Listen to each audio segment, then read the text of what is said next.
초고령화 사회를 맞이하고 있는데 그분들을 돌봐야 할 간호사 선생님, 요양보호사, 간병인 선생님들이 부족합니다.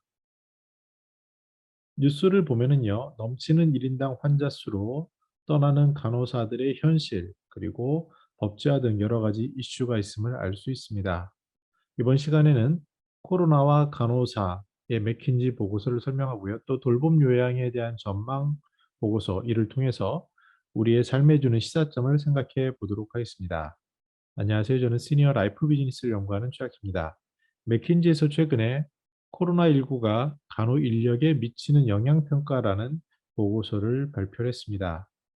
우리가 예측하다시피 코로나로 인해서 여러 가지 변화가 생겼는데요. 특히 간호사 선생님들에게 있어서 아래는 등록된 간호사라고 하는데 절대 인력의 공급이 감소됐다.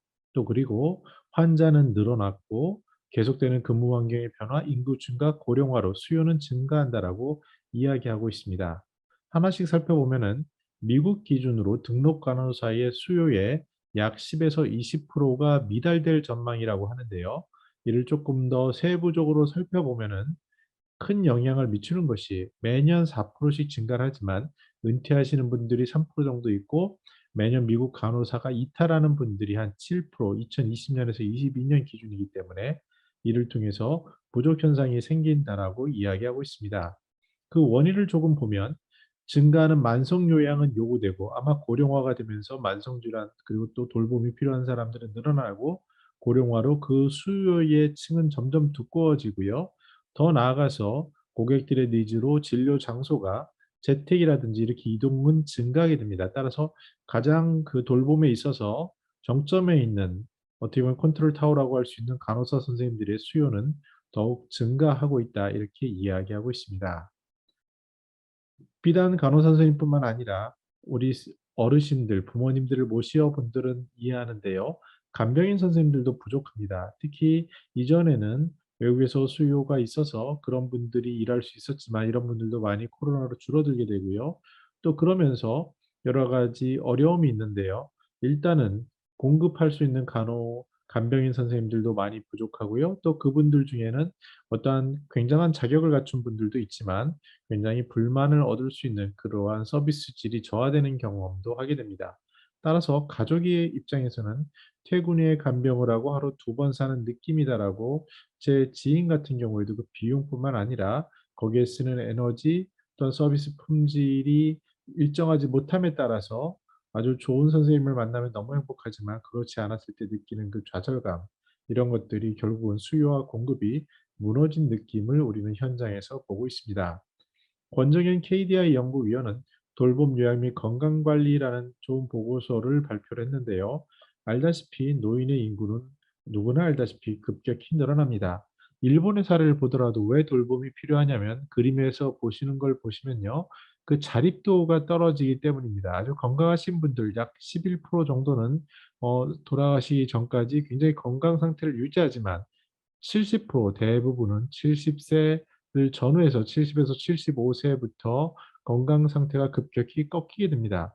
물론 굉장히 아프신 분들, 일부 그런 분들은 그 이전부터 급격히 떨어지는 것을 우리는 알 수 있습니다. 이를 통해서 자립도가 떨어졌을 때 누군가 돌봄이 필요하고요. 병원에서는 간호사 선생님이 또 그리고 재택이나 이럴 때는 요양보호사 선생님 또 이러한 급여가 안 되시는 분들은 간병인 선생님들이 이렇게 삼중으로 어떠한 돌봄 서비스를 할 수밖에 없고요. 그 나머지 부분을 또다시 가족들이 하게 됨으로써 여러 가지 문제점들이 커지고 있는데 코로나로 인해서 그 현상이 더욱더 가시화됐고요. 이를 인해서 비용적인 문제, 여러 가지 불만들이 터져 나오고 있습니다. 이를 노인 돌봄 시장의 부재라고 표현을 하고 있는데요. 즉, 부유층인 경우에는 고가의 민간 서비스 시장이 형성될 수 있죠. 그리고 물론 굉장히 고가의 민간 서비스는 만족도가 높을 수도 있지만 비용 또한 만만치 않습니다. 근데 아주 여기서 부유층은 아주 극소수를 얘기하고요. 일반인의 경우에 만약에 장기 요양 보험의 혜택을 받지 못한다면 그 비용을 고스란히 부모님이 당사자나 또는 가족이 받게 되는데 제 지인의 경우에도 그런 부모님들이 한 분이 아니라 만약에 친가와 또 처가까지 했을 때 네 분이 걸릴 확률이 있고요. 그랬을 때 들어가는 비용은 어마어마하다는 것을 우리는 바로 옆만 보더라도 알 수 있는 사실입니다.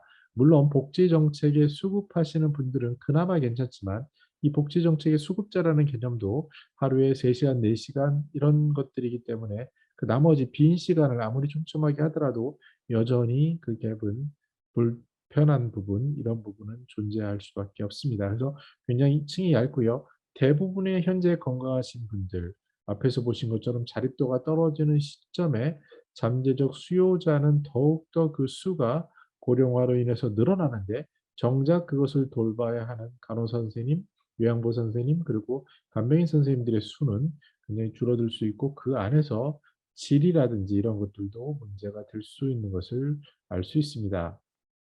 일본의 경우에 이러한 서비스를 우리도 마찬가지고요. 커뮤니티 케어가 이제 정착이 되고 있는데 개념적으로 보면은 재택의료라는 것이고요. 또 집으로 오는 거고 사회에 참여하고 이런 주거 쪽으로 움직이는 이런 방향성을 보게 됨으로써 점점 간호사 선생님의 경우에 병원에 계시던 분들이 이동해야 되고 또 커뮤니티 케어도 현실적으로 총괄하고 지휘할 수 있는 분은 간호사 선생님이라고 할 수 있는데 이분들이 굉장히 수가 적기 때문에 그 수의 공급이 안 되기 때문에 마치 현장에서 전파되는 것은 상당히 어렵습니다.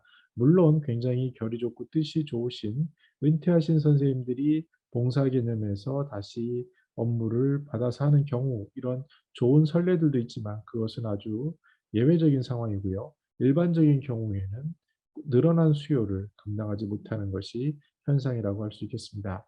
정리해 보면 어떻게 이 문제를 풀어야 할까요? 앞에서 보신 맥킨지의 그레첸 벨린 그 수석 파트너의 제안이 아마 큰 함의가 있는 것 같습니다. 구체적으로 물론 우리와 조금 상황은 다르겠지만 기본 틀에서 중요한 것을 얘기하는데 먼저 인력을 확충하라고 얘기하고요. 또 교육 기간을 확충할 것을 이야기합니다. 또한 교육에 있어서 진짜로 서비스에서 필요한 예를 들어서 단순 돌봄인지 간호사 선생님의 전문성이 필요한 영역인지 요양보호사 선생님의 전문성이나 아니면 이런 것들이 필요한지를 다 발라서 임상교육을 재해석할 필요가 있고 이를 간호제공 모델의 혁신을 꾀해야 한다라고 이야기합니다. 근데 이러한 혁신이 되기 위해서는 기본적인 처우가 잘 돼 있는 상태에서 혁신이 되어야 하는데 지금은 처우 부분에서도 개선의 이슈가 너무나도 많기 때문에 이런 말은 굉장히 조심스러운 말이라고 할 수 있겠습니다. 그럼에도 같이 협의해서 간호사 선생님이나 이런 돌봄하시는 돌봄 제공자들의 편에서 도와줄 수 있는 서비스 이런 혁신 모델을 개발하는 게 필요하고요. 무엇보다 당사자들이 처우 개선을 위한 인센티브가 필요한 것은 명확해 보입니다. 그래야 많은 분들이 지원할 수 있고 그래야 기본적인 서비스가 가능하기 때문입니다. 최근에 소방관 선생님들에 대한 이슈가 여러 가지 있었습니다. 정말 불이 났을 때 아니면은 단순한 위급 상황에서도 어마어마한 큰 도움을 주고 있는 그런 분들이 처우 개선의 문제 때문에 여러 가지 자긍심이나 이런 것이 부족했다라는 것을 우리는 느끼고 있었고 최근에는 많이 좋아졌지만 여전히 이분들의 인센티브 이런 것들이 확충이 됐을 때 사회 안전망이 높아지는데요. 특히 고령화 사회에서는 돌봄 인력에 대한 인센티브는 우리가 다시 한번 생각해 볼 문제라고 할 수 있습니다. 더 나아가서 일반인들은 감사와 존경을 표해야 한다라는 중요한 화두를 던지고 있습니다.